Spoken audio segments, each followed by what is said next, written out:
Assalamualaikum warahmatullahi wabarakatuh. Selamat pagi teman-teman sekalian. Yang terhormat kepada Bapak Arif Bowo Prayoga Kasmu SEMMIS ID selaku dosen mata kuliah Manajemen Strategi. Perkenalkan, kami dari kelompok 3. Pada kesempatan kali ini kami akan mempresentasikan materi mengenai analisis matriks BCG PT Nestlé Indonesia. Sebelum masuk ke materi, perkenalkan, nama saya Tasya Putri Islamia. Saya Alisa Nuraziza. Saya Rahel Putri Aurelia. Saya Gracia Anggaini.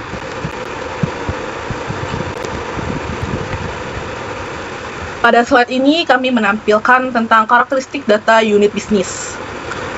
Unit A memiliki pangsa pasar tinggi dan pertumbuhan industri tinggi sehingga termasuk kategori star atau bintang.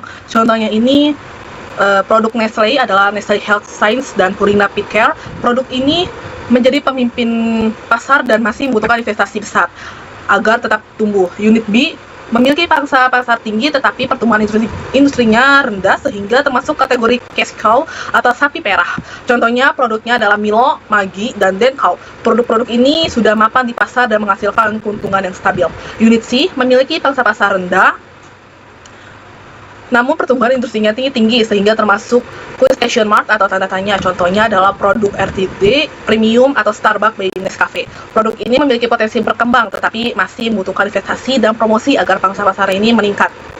Dan terakhir ada unit D, memiliki pangsa pasar rendah dan pertumbuhan industri rendah sehingga termasuk kategori dog atau anjing. Contohnya adalah produk konvensional lokal tertentu yang penjualannya sudah menurun.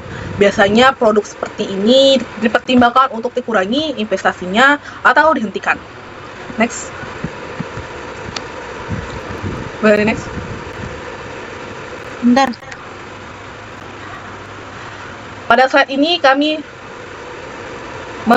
mengenai tentang pemetaan matriks BCG. Kuadran pertama adalah star atau bintang yang ditempati oleh unit A. Unit ini memiliki pangsa pasar dan pertumbuhan pasar yang sama-sama tinggi. Oleh karena itu, perusahaan perlu terus berinvestasi untuk mempertahankan dominasinya dan memperkuat posisi di pasar. Kuadran kedua adalah cash cow atau sapi perah yang ditempati oleh unit B.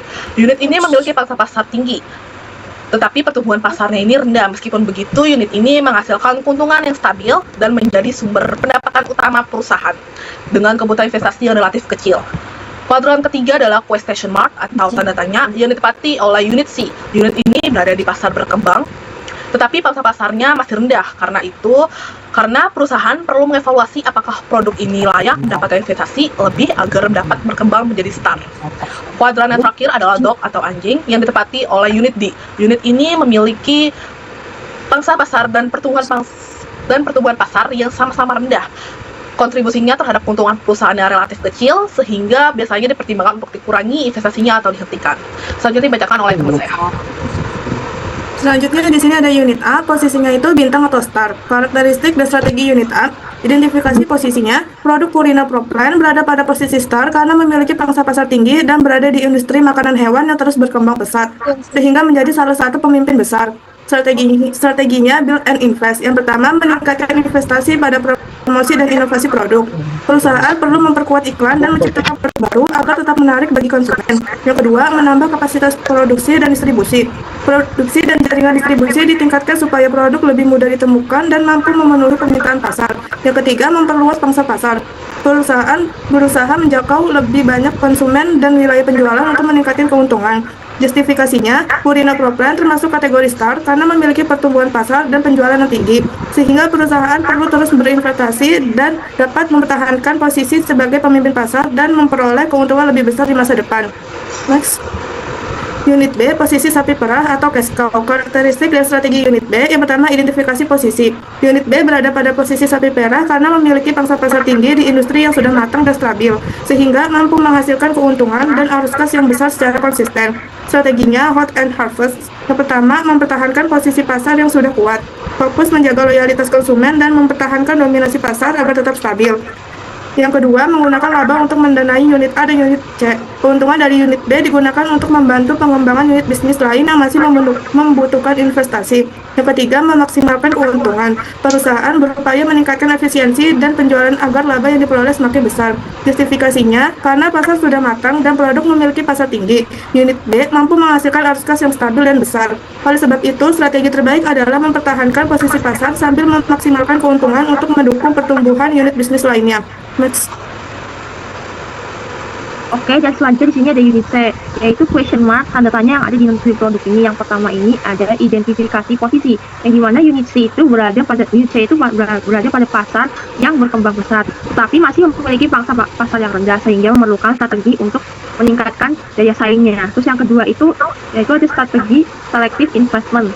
Yang pertama itu adalah berinvestasi pada produk yang tinggi. Investasi pada produk yang tinggi itu unit C itu berada pada pasar yang berkembang pesat tetapi masih memiliki pangsa pasar rendah sehingga memerlukan strategi untuk meningkatkan daya saing. Terus yang kedua itu saja dia meningkatkan promosi dan penetrasi pasar. Penetrasi pasar itu untuk meningkatkan promosi dan memperluas penetrasi pasar. Terus yang ketiga akhir itu mengevaluasi pada produk berkala. Itu mengevaluasi produk secara berkala agar investasi tetap efektif. Terus justifikasinya itu strategi selective investment dipilih karena unit C itu memiliki peluang tumbuh yang besar sehingga investasi difokuskan pada produk yang paling berpotensi agar dapat meningkatkan pangsa pasar dan berkembang menjadi star. Next.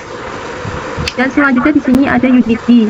Identifikasi pangsa posisinya itu unit D berada pada posisi pangsa pasar yang rendah dan pertumbuhan lambat sehingga memberikan kontribusi keuntungan yang kecil dan kurang kompetitif di pasar. Terus strategi divest dia itu divest dan yang pertama itu adalah menghentikan produk yang tidak menguntungkan, yaitu maksudnya menghentikan atau menjual produk yang tidak diperlukan atau sudah dipakai lagi. Terus yang kedua itu ada mengalihkan sumber daya ke unit yang berpotensial, yaitu mengalihkan sumber daya yang ada pada produk itu ke orang yang berpotensi misalnya dalam sumber daya tersebut. Terus yang terakhir itu mengurangi investasi pada produk yang terus menurun, yaitu mengurangi investasi yang membuat produk itu bisa terus menurun pada penjualan produk tersebut dan kualitas produk tersebut bisa meningkat.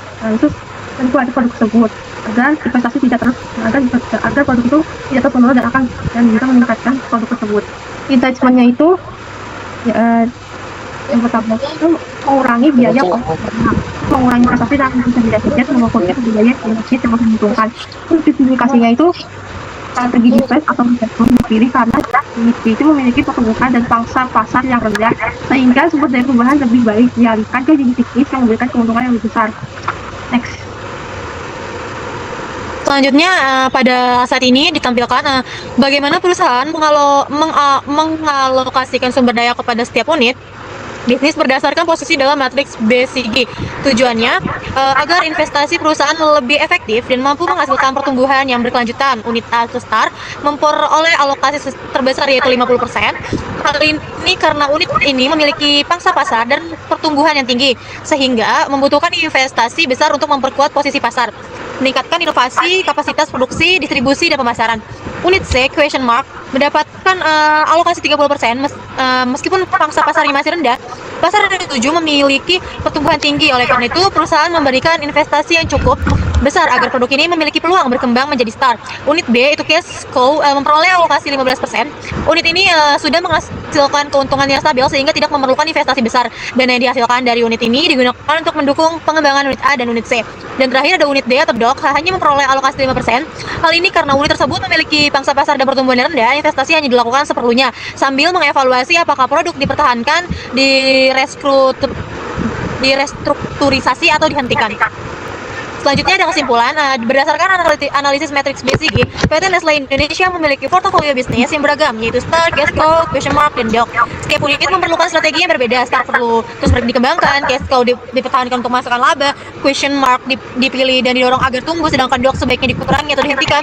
Dengan demikian, matriks BCG membantu perusahaan dalam menentukan alokasi sumber daya dan strategi bisnis yang lebih tepat agar pertumbuhan dan keuntungan perusahaan tetap optimal.